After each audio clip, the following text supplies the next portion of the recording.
ছোটবেলায় তোরে রাইখা তোর বাবা মা গাড়ি অ্যাক্সিডেন্টে মারা গেল।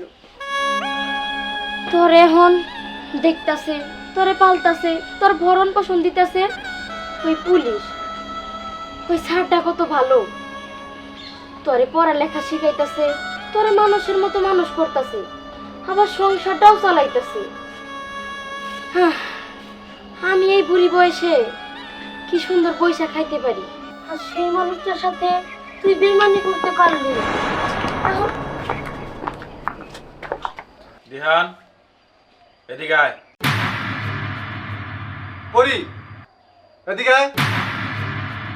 দিহান, কি হলো? এদিকে আয়। কি ব্যাপার পরি, আসছিস না কেন?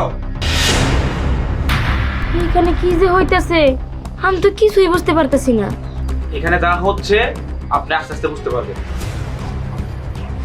দিহান, এই নে, এটা হাতে নে। এখানে 1 কোটি টাকা উল্লেখ করা আছে। যা ব্যাংক থেকে তুলে নিয়ে আয়, আর থেকে চলে আয়। পরি, এই নি, এটা ব্ল্যাঙ্ক চেক। তোর যত খুশি ব্যাংক থেকে টাকা উঠিয়ে নিবি। চলে আসছিস না কেন? ভাইয়া দড়িটা দিয়ে দাও। দিহান, এই নে আমার স্থাবর অস্থাবর সমস্ত সম্পত্তির দলিল। তারপরে তুই চলে আয়। কি হলো? চুপ হয়ে যাবা, তুমি তোমার কাজটা সারো। পরি, এই নি, আমারও সব কিছুর দলিল এটা। তুই চলে আস।